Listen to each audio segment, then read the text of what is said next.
जय हिंद दोस्तों। आचार्य जी क्लासेज नामक यूट्यूब चैनल पर आप सभी प्रतियोगी परीक्षार्थियों का हार्दिक स्वागत है।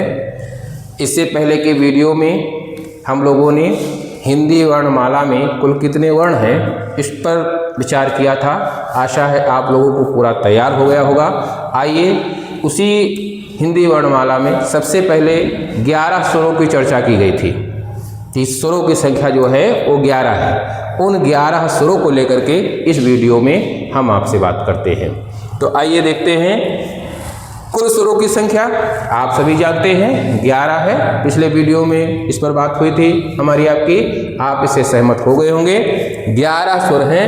उन 11 स्वरों को भी मुख्य रूप से दो भागों में बांटा गया है। पहले दो भागों में बांटा गया, वो क्या है? ह्रस्व स्वर उसमें से कितने हैं, दीर्घ स्वर कितने हैं। हालांकि प्लुत स्वर भी उसमें आता है, वो भी आगे हम मात्रा के आधार पर चर्चा करेंगे। लेकिन जो 11 स्वर हैं उन 11 स्वरों में ह्रस्व स्वर कितने हैं, उनकी संख्या है 4। ह्रस्व का अर्थ होता है छोटा। जिन स्वरों के उच्चारण में एक मात्रा का समय लगे, ध्यान रखिएगा, जिन स्वरों के उच्चारण में एक मात्रा का समय लगता है उन सभी स्वरों को हम ह्रस्व स्वर कहते हैं। प्रश्न ये बनेगा कि ह्रस्व स्वरों की संख्या कितनी है। किसी प्रकार का इसमें भ्रम मत पालिएगा। जो ह्रस्व स्वरों की संख्या है वो है 4। इससे अधिक कहीं भी आपको लिखा भी जल्दी नहीं मिलेगा। आप भी इस बात को दिमाग में बिठा लीजिए आराम से। ह्रस्व स्वरों की संख्या कितनी है? ह्रस्व स्वरों की संख्या है 4। कौन कौन से हैं? ह्रस्व आ, जिसे हम आप प्राथमिक स्तर पढ़ते हैं, छोटा आ, छोटी ई, छोटा ऊ और री। उसी प्रकार उसी को यहाँ पर ह्रस्व आ, ह्रस्व ई, ह्रस्व ऊ और ह्रस्व री, ये 4 रूप में हम आप देखते हैं ह्रस्व स्वर ये माने गए हैं। ठीक है। इन्हीं 4 स्वरों के लिए एक और प्रश्न आपका बढ़िया से बनेगा। मैंने कल इससे पहले वाले वीडियो में बताया था कि आप एक एक वाक्य एक एक पंक्ति के प्रश्न बनाएंगे, नोट्स अपना तैयार करेंगे। तो वहाँ एक और चीज़ ध्यान रखेंगे, ये जो 4 ह्रस्व स्वर हैं इन्हीं पर 2 प्रकार के और प्रश्न बनते हैं। आपसे पूछ सकते हैं मूल स्वर कितने हैं। हिंदी में मूल स्वर कितने हैं, ध्यान रखिएगा।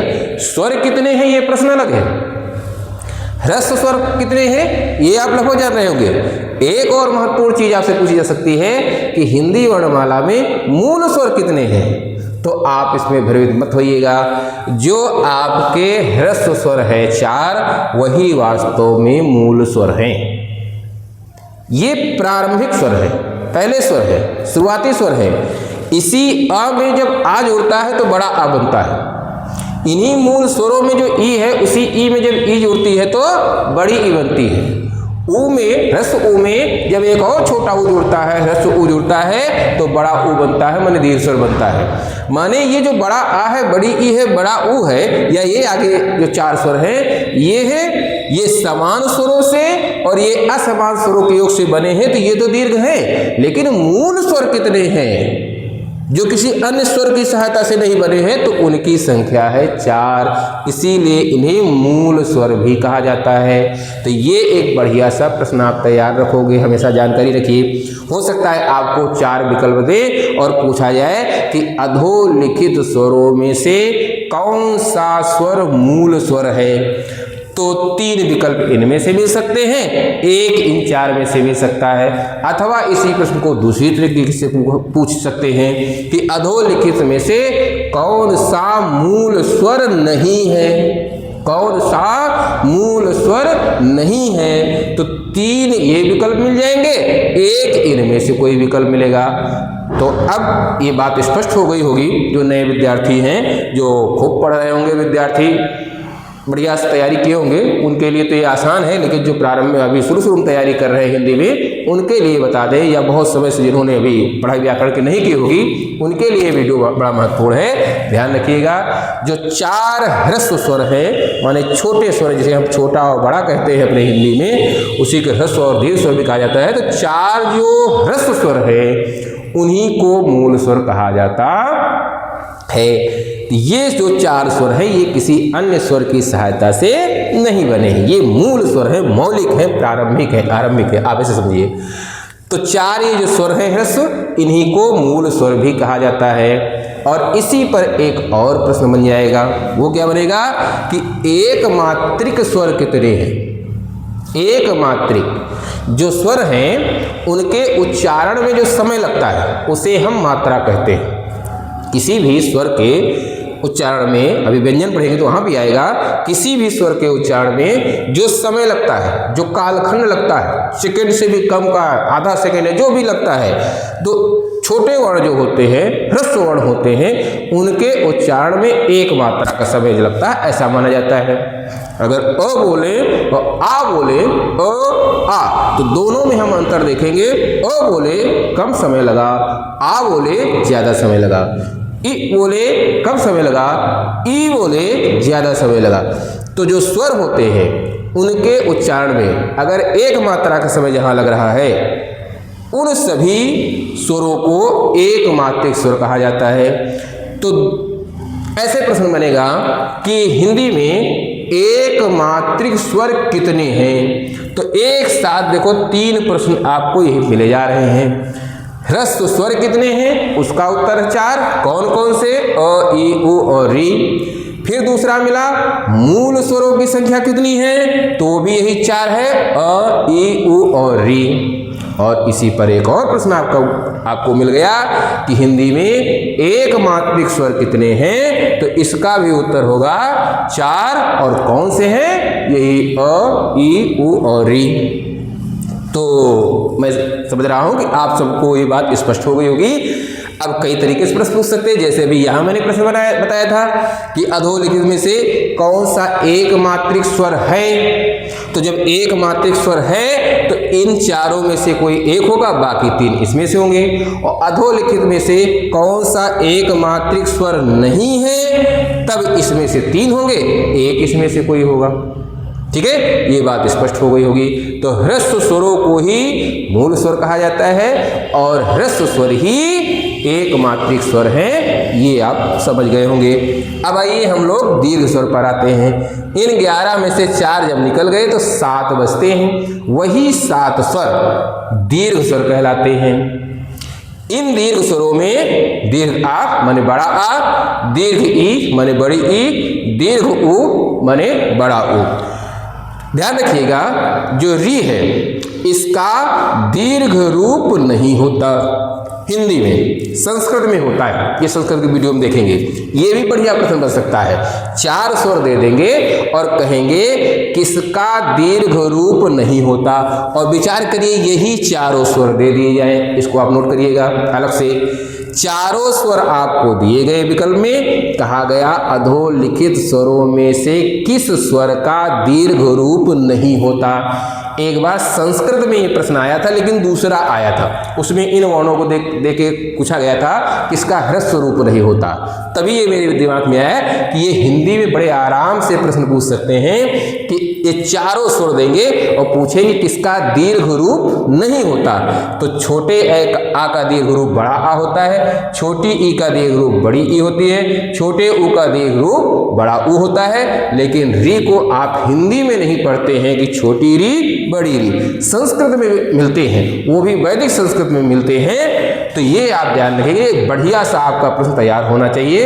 री का दीर्घ रूप नहीं होता, ये अलग से आप प्रश्न को नोट करेंगे। अपने मैंने कल बताया था, आप हमारे वीडियो पढ़ते समय कॉपी और पेन रखें और अपने अनुसार जो है छोटे छोटे जो है प्रश्न अपने आप बनाते रहिए, एक एक वाक्य के प्रश्न और उनके उत्तर बनाते रहिए। तो ये एक नई चीज मैं समझ रहा हूँ। लगभग वैसे तो जो विद्वान विद्यार्थी हैं वो सब इसको जानते हैं, लेकिन जो प्रारंभिक तैयारी कर रहे हैं या कभी नहीं पढ़ा होगा तो इस चीज को आप ध्यान रखेंगे। ये एक बढ़िया सा प्रश्न मेरे दिमाग में आया।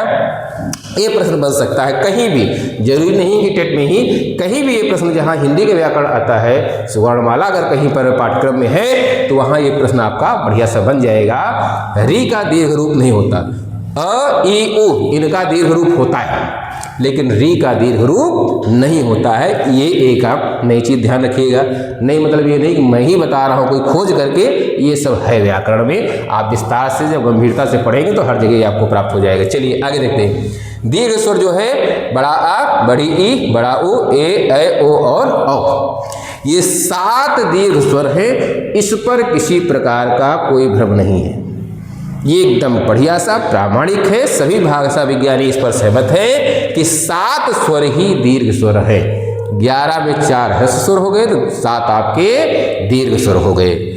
ये जो दीर्घ स्वर हैं, जैसे अभी ह्रस्व स्वर के लिए आपने पढ़ा था, अभी सुना है कि इन्हें जो ह्रस्व स्वर हैं इन्हें एक मात्रिक स्वर भी कहते हैं। जो ह्रस्व स्वर है उन्हें एक मात्रिक स्वर भी कहते हैं, क्योंकि इनके उच्चारण में एक मात्रा का समय लगता है। उसी प्रकार से दीर्घ स्वरों को द्विमात्रिक स्वर कहते हैं। दीर्घ स्वरों को द्विमात्रिक स्वर कहते हैं क्योंकि इनके उच्चारण में 2 मात्रा का समय लगता है। तो जिन स्वरों के उच्चारण में 2 मात्रा का समय लगे उन्हें दीर्घ स्वर कहते हैं अथवा द्विमात्रिक स्वर कहते हैं। ये आप, मुझे लगता है आपको ये बात स्पष्ट हो गई होगी।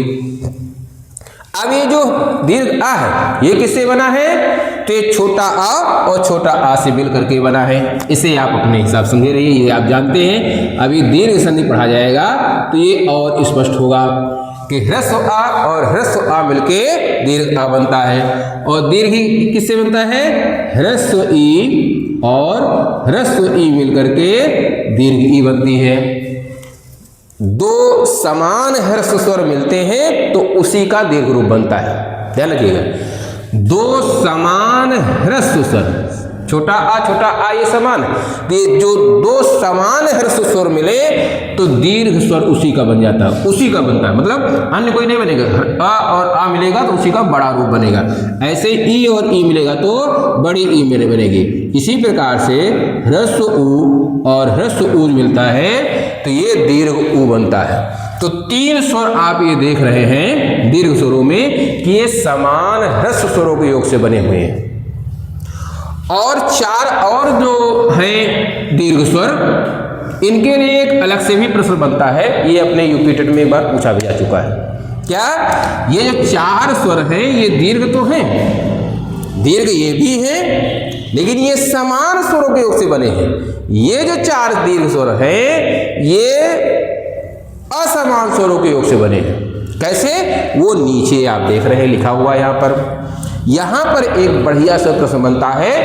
आप लोग लगभग जान रहे होंगे, नहीं जानते हैं तो वो ध्यान रखें। इन्हीं 4 स्वरों को संयुक्त स्वर कहते हैं।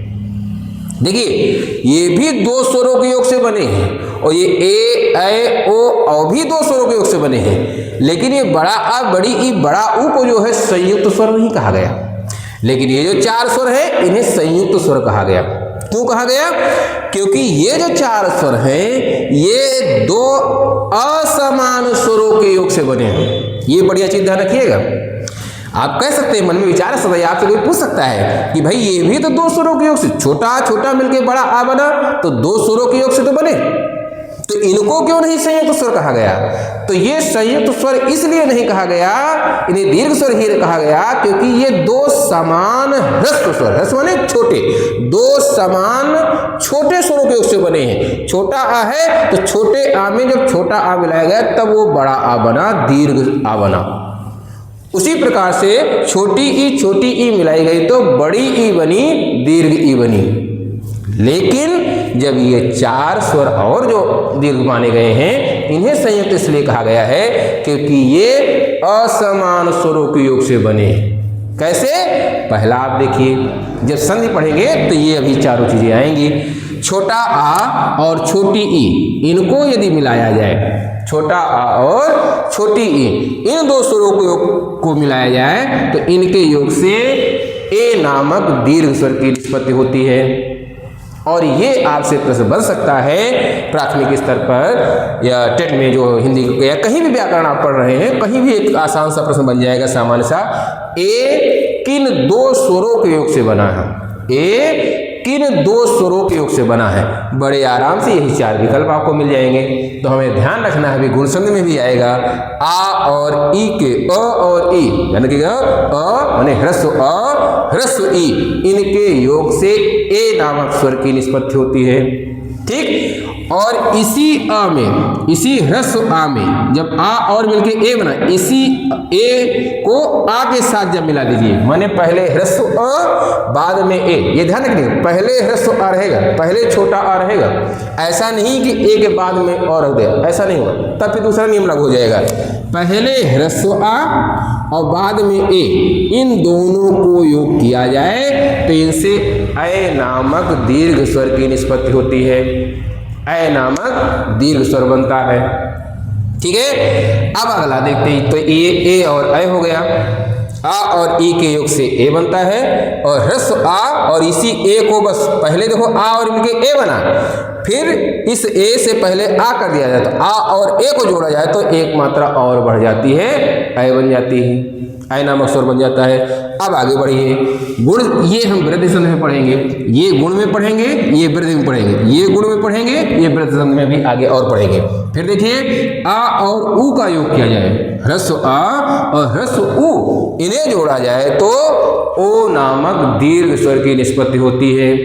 ठीक है, और फिर ह्रस्व आ में यही ओ मिला दिया जाए, जो आ और उ मिलकर के ओ बना था, इसी ओ को आ के साथ योग किया जाए, आ और ओ मिलाया जाए तो ओ नामक चौथे संयुक्त स्वर की निष्पत्ति होती है, जिसे दीर्घ स्वर भी कहा जाता है। तो 4 ये जो दीर्घ स्वर है, ये 4 संयुक्त स्वर भी कहे जाते हैं। तो पहला तो प्रश्न यहाँ ये बनता है कि संयुक्त स्वर कितने हैं, तो आप जानते हैं कि संयुक्त स्वरों की संख्या 4 है, इसमें कोई भ्रम नहीं है, ना कहीं आपको 5 मिलेगा ना कहीं 3 मिलेगा, 4 ही संयुक्त स्वर मिलते हैं। तो संख्या को लेकर प्रश्न हो गया।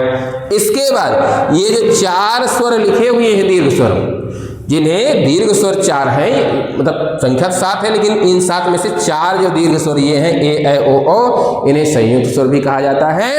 इन्हीं पर 4 और प्रश्न आपके बन जाते हैं। आपसे पूछ सकते हैं ए किन 2 स्वरों के योग से बना है, एक प्रश्न आपका ये हो गया। फिर ए किन 2 स्वरों के योग से बना है, ये दूसरा प्रश्न हो गया। तीसरा प्रश्न ओ किन 2 स्वरों के योग से बना है, और चौथा प्रश्न है ओ किन 2 स्वरों के योग से बना है। तो 4 आपके ये प्रश्न बन गए। अब आप देख रहे होंगे पहला प्रश्न क्या बना, ह्रस्व स्वर कितने हैं, ये एक प्रश्न है। 4 हैं। मूल स्वर कितने हैं, ये एक प्रश्न है। एक मात्रिक स्वर कितने हैं, ये एक प्रश्न। यहाँ 3 बने। यहाँ पर दीर्घ स्वर कितने हैं, ये एक प्रश्न बनेगा। फिर द्विमात्रिक स्वर कितने हैं, ये एक प्रश्न बनेगा। विकल्प कैसे हैं वो मैंने आपको बताया। फिर इन्हीं 2 दीर्घ स्वरों में से 4 स्वर ऐसे हैं जो संयुक्त स्वर के नाम से जाने जाते हैं। वे 4 संयुक्त जो स्वर हैं वो किनके योग से बने हैं, कैसे बने हैं, उस पर हम लोगों ने चर्चा की। ध्यान रखिएगा, मैंने भी बताया आपको, अगर ये कोई प्रश्न करे कि दीर्घ आ भी तो 2 स्वरों के योग से बने हैं तो इन्हें क्यों संयुक्त स्वर नहीं कहा गया, तो उस पर अभी हम लोगों ने चर्चा की कि क्यों इनको आखिर इन दीर्घ स्वरों को संयुक्त स्वर नहीं कहा गया, इस पर आपने विचार किया। अब संक्षेप में जल्दी से एक और चीज़ जान लेते हैं, फिर अगले वीडियो में हम लोग इन पर विस्तार चर्चा करेंगे। उच्चारण समय और मात्रा के आधार पर स्वर कितने प्रकार। अभी आप देख रहे हैं 11 स्वरों को 2 ही भागों में बांटा गया। एक तो ह्रस्व स्वर कहा जाता है और दूसरा दीर्घ स्वर। 7 और 4 मिला दीजिए 11 हो गए। फिर एक प्रश्न बनता है कि उच्चारण, जो सारे स्वर हैं उनको बोलते समय जो समय लग रहा है, जो मात्रा लग रही है, मतलब उच्चारण में जो कालांश लगा, कितने समय में किसका उच्चारण हुआ, इस आधार पर आपसे पूछ सकते हैं कि स्वर के कितने प्रकार के हैं। मतलब पूछा जाए कि मात्रा के आधार पर स्वर कितने प्रकार के हैं, मात्रा के आधार पर स्वर कितने प्रकार के हैं, अथवा उच्चारण समय के आधार पर पूछा जाए कि किसी स्वर के उच्चारण में समय लगता है, उस आधार पर उच्चारण समय के आधार पर स्वर कितने प्रकार के हैं, तो इसका उत्तर है 3, जिसे हम ह्रस्व, दीर्घ और प्लुत जानते हैं। ह्रस्व की चर्चा हो चुकी है। जिनके उच्चारण में एक मात्रा का समय लगे वे ह्रस्व स्वर होते हैं। जिनके उच्चारण में 2 मात्रा का समय लगे उन्हें दीर्घ स्वर कहते हैं। और तीसरा है प्लुत। इसका प्रयोग अपने यहाँ बहुत कम होता है, केवल दूर से पुकारने के अर्थ में इसका प्रयोग होता है। इसकी सरल सी परिभाषा है, जिन स्वरों के उच्चारण में 2 मात्रा से अधिक का समय लगे या 3 मात्रा का समय लगे उन्हें प्लुत कहते हैं। और पहचान के लिए आप जानते हो, वैसे हिंदी में ज़्यादा प्रयोग नहीं होते हैं, कि कोई भी स्वर हो, किसी भी स्वर के आगे नीचे ऐसे हिंदी का 3 बना देते हैं। किसी भी स्वर के आगे ध्यान रखिएगा, ऐसा नहीं कि दीर्घ स्वरों के आगे ही लगेगा, किसी भी स्वर के आगे ये 3 लिख दिया जाए हिंदी में नीचे, तो वो प्लुत स्वर हो जाता है। मान लीजिए आपसे पूछ ही ले कोई स्वर दे करके और कहीं 3 लिखा हो, पूछ लिया जाए कि इसमें से कौन सा प्लुत स्वर है, तो जिस स्वर के आगे हिंदी का ये 3 लिखा रहे, ध्यान रखिएगा, वही ये प्लुत स्वर होता है। तो उच्चारण समय के आधार पर अथवा उच्चारण मात्रा, जो उच्चारण के समय जो समय लगता है, कालांश लगता है, उसके आधार पर स्वर कितने प्रकार के हैं? 3 हैं। इस वीडियो में आपने स्वरों से संबंधित जो मुख्य प्रश्न बनते हैं उस पर हम लोगों ने चर्चा की। आशा है आपको ये वीडियो पसंद आया होगा। आपको ये वीडियो पसंद आए तो आप अपने सभी मित्रों को सभी ग्रुप में शेयर करिए, लाइक करिए और कमेंट बॉक्स में आप अपनी बहुमूल्य टिप्पणी अवश्य दीजिए। मैं फिर आपको बता रहा हूँ, ये हमारा वीडियो आपको अगले 2.5 महीने में अधिक से अधिक, अभी जब गर्मी आएगी तो गर्मी की छुट्टी में जब टेट की और तैयारी होगी तो हम एक के बजाय अगर नहीं पूरा कर पाएंगे पूरा पाठ्यक्रम, तो 2 वीडियो 3 वीडियो करके पूरे दिन में देंगे और पूरे टेट की आपकी तैयारी कराएंगे। यूपी बोर्ड से संबंधित बहुत अच्छी आपकी तैयारी हिंदी और संस्कृत की होने जा रही है। तो इसलिए इस हमारे YouTube चैनल को आप सभी लोग सब्सक्राइब करिए, अपने मित्रों सब्सक्राइब कराइए। ये निःशुल्क वीडियो आपको मिलेगा। लाइक करिए, कमेंट करिए, सब्सक्राइब करिए। बहुत बहुत धन्यवाद।